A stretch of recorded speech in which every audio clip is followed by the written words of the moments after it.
what does an impact management process look like? What are the kind of activities and steps you would need to take to kind of really internalize or internally undertake evaluation for your organization. But I think crucial to social impact management is embedding an evaluation culture into your organization. What are the different ways, or what are the practical ways to ensure that? So the first step or the first element of social impact management is a deep understanding of evaluation. Starting with leadership of the organization, not just thinking of evaluation as something that you need to report back to your donors or your funders, but actually thinking of evaluation as an improvement tool, as a tool to actually have achieve developmental results and have deeper social impact. So that's from the leadership's perspective. From the management's perspective, or from the design team's perspective, to actually do their job better. For management teams to understand evaluation in terms of of a learning tool, of a tool which will definitely make them to take more strategic decisions. A lot of implementation teams, people on the ground, think of evaluation as a measuring yardstick. They see it as someone coming and taking a look at how they have performed. They see it as an accountability tool, as against a tool to actually, once again, lead into concrete, tangible impact. So the first step is a deep understanding of evaluation across the organization, across different levels of operating teams. Once the teams understand evaluation, to then link your results and your activities together. So link it into the mission of your organization. This is most easily understood as developing a theory of change, which is a diagrammatic representation or a one-page sort of representation of what is the change you want to see. So linking these different processes and evaluation to your organization or program mission. Once you have developed a theory of change and have a shared understanding among teams on what the organization is doing and to achieve what, I think it's about prioritizing evaluation. We've seen a lot of teams saying, yes, we have a mission statement and we know why we're doing what we're doing, but the evaluation can wait for a bit. Or currently, I want to spend my budgets more on training my teams, as against actually prioritizing evaluation. So when I say prioritizing evaluation, I don't just mean budgeting for it. I mean also setting out timelines for it, setting out certain processes for it, keeping it at the front end of all the different things that you do within the organization. Of course, when you prioritize and you say, all right, I'm going to do a baseline, a midline, and an endline study, you need to plan accordingly for it. When are we going to do the studies? With whom are we going to do the studies?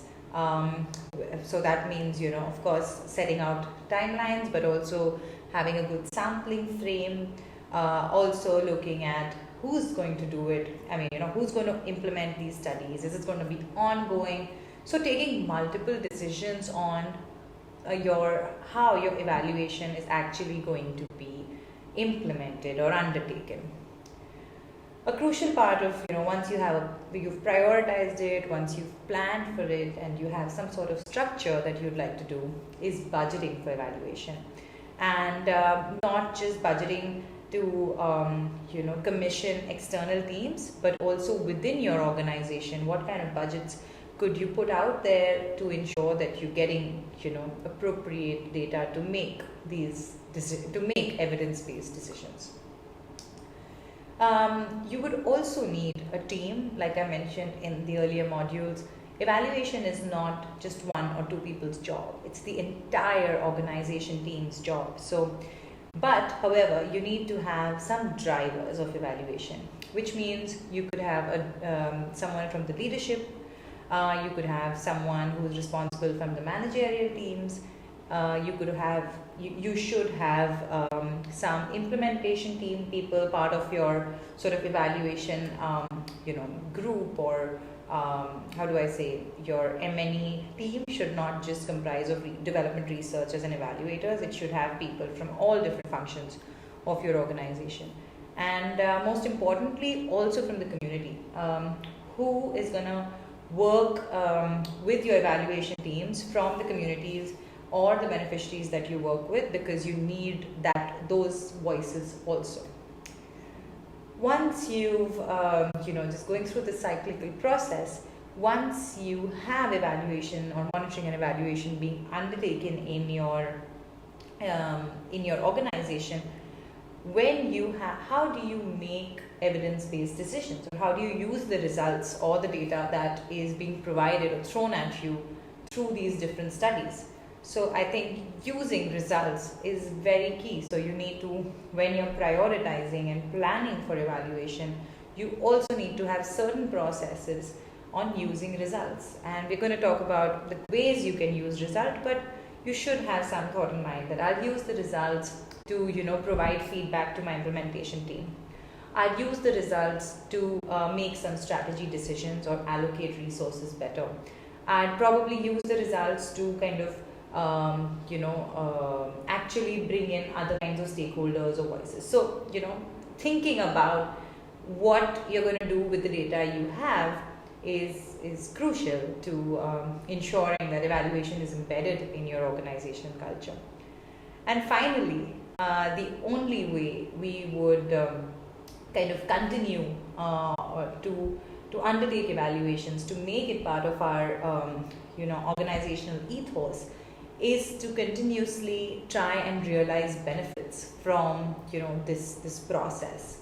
When you realize benefits, you'll also have a much deeper understanding of evaluation, and it goes round, right?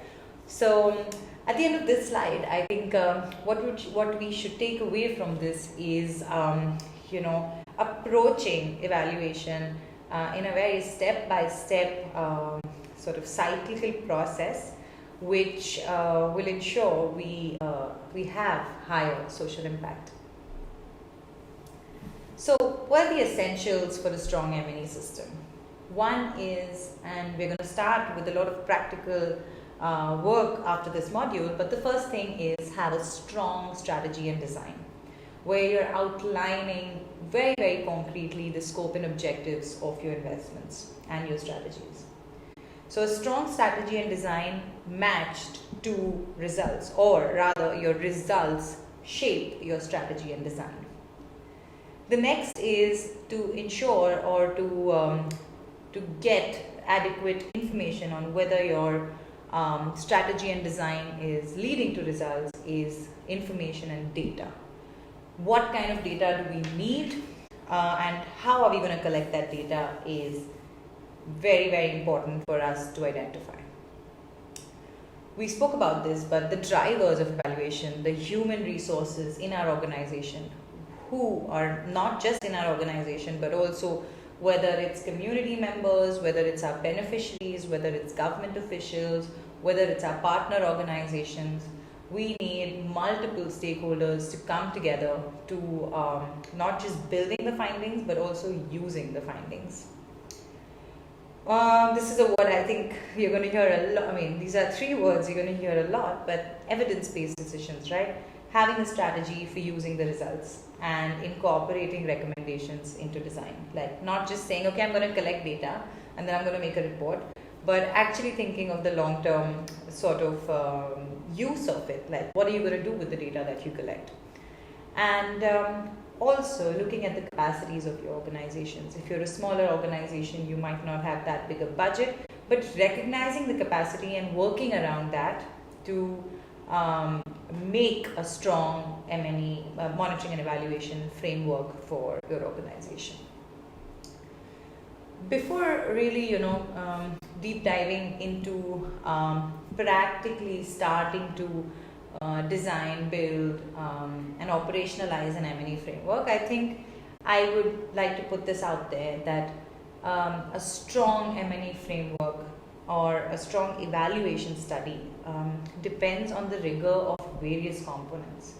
Whether it's sample selection, who you're speaking to, the tools you're using, how are you collecting your data, the reliability of your indicators, how many indicators, are you collecting too much, are you collecting too little, are you collecting data, what is the quality of your data collection, how much are you analyzing your data, what is the depth of analysis, are you looking at differences between age groups or girl or gender, what is the depth of analysis, what do you, how well are you answering your evaluation questions, and again, to reiterate, the reporting and utilization of your findings.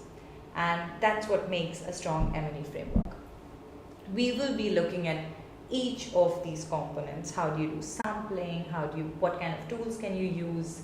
Indicators, data collection. But before that, before we go into practical application and concepts of MEL frameworks, I'd like all of you to start off with to look at Module 3, and there is an M&E capacity checklist where there are a few questions and it's a scoring on 15 points.